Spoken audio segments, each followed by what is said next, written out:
تسمح لي أرد على الصرخ ده يا أبو أحمد؟ اتفضل يا اخونا مصطفى.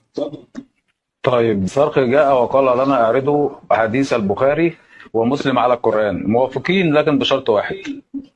الصرخي بما أنه يريد أن يلزمنا بهذا يعرض لي حديث كتاب الله واعتراضي على القرآن، فيعرض لي حديث العطل على القرآن أولا، يطبق القاعدة اللي عايز يلزمني بيها، ثم بعد ذلك أنا أطبق القاعدة معه. موافقين على كلام الصرخي يا أبو أحمد؟ احسنت شكرا يا اخونا أبو أحمد. مصطفى، جزاك الله كل خير. نحن موافقون على ذلك. نعرض حديث النبي صلى الله عليه وآله وسلم ووصية النبي إني تارك فيكم الثقلين أو الثقلين كتاب الله وعترة أهل بيتي، هذا الحديث نعرض على القرآن.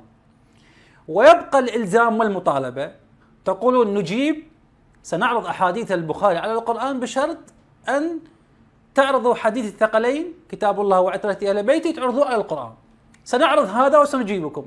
بعد ذلك يبقى هذا الإلزام عليكم أن تجيبوا على الإلزام والتحدي الذي هو عرض روايات أحاديث البخاري على القرآن. فإن وافقت القرآن أخذ بها، وإن لم توافق يضرب بها عرض الجدار. وكل السنة وليس فقط البخاري.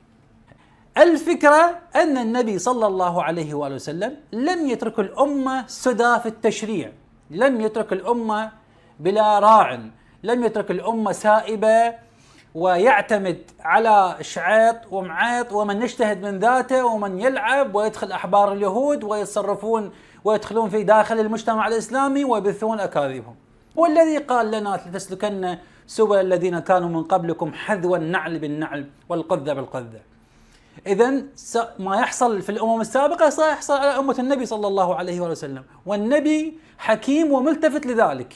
هل يترك الأمة تتلاعب بالقرآن وتتلاعب بالدين وبالأحكام الشرعية وبالشريعة كما حصل في الأمم السابقة؟ وين حكمة النبي؟ هو اللي حذرنا. كيف يترك الأمة بلا راعي؟ نقول حسب حديث الثقلين أن النبي صلى الله عليه وسلم طبعا لم يحجر على الأمة ويمنع التفكر والتعقل والتعلم، لكن طريق التشريع وفهم الحديث ورواية الحديث وفقه الحديث، وليس فقط رواية الحديث، لا، الظروف المحيطة بالحديث ونقل الحديث هذا والتشريع وتفسير القرآن، هذا أوصى به أوكل به عترة النبي صلى الله عليه وسلم. وهذا موجود وثابت في أحاديث كثيرة، ومنها حديث الثقلين الذي يطالب هذا الشيخ بعرض هذا الحديث على القرآن الكريم. فهذه الفكرة، نبي يوجد من بعده أوصياء أو يوجد من بعده من ذريته من عترته من أهل بيته يحملون علم النبوة، يحملون تراث النبوة، والنبي لم يترك الأمة سائبة. هذه أصل الفكرة. هل هذا صحيح؟ لها تأصيل من القرآن؟ تعالوا معي إلى كتاب الله عز وجل. يقول في سورة مريم: بسم الله الرحمن الرحيم: وكانت امرأتي عاقرة فهب لي من لدنك وليا. النبي هنا عندنا النبي زكريا عليه السلام يطلب ولي من بعده، من أهل بيته من ذريته يرث زكريا، فقال هب لي من لدنك وليا. إذن يرثني. ماذا يفعل هذا الولي؟ ما هو عمل هذا الولي؟ يرثني ويرث من آل يعقوب واجعله رب رضيا. الآن تفاسير السنة وعلماء السنة يقولون هذه الوراثة وهذا الإرث هو إرث العلم، ويرث العلم معكم الآن إلى هذا المستوى معكم، لا نناقش في الأحاديث. إذن دعوة أنبياء مثبتة في القرآن، هذه الدعوة نبي يطلب أن تكون من ذريته تحمل العلم، تحمل العلم، إرث النبوة، الشريعة، الدين، هداية الناس، راية الهدى وإصلاح الناس. خلاص هذه موجودة.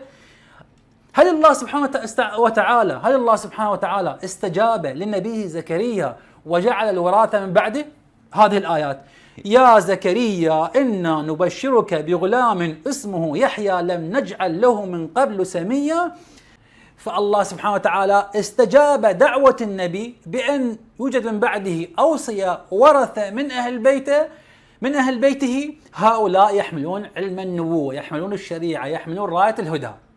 إذا عندما النبي يوصي بأهل بيته وذريته، هذا الحديث موافق للقرآن أو غير موافق؟ نعم موافق للقرآن. عندما يوصي النبي بعترته من أهل بيته، هذا الحديث، هذه الوصية مطابقة للقرآن. أنتم قلتم اعرضوا هذا الحديث على القرآن، فعرضناه على القرآن فوجدنا الأنبياء نبي يوصي بذريته أن تحمل العلم وتحمل راية الهدى.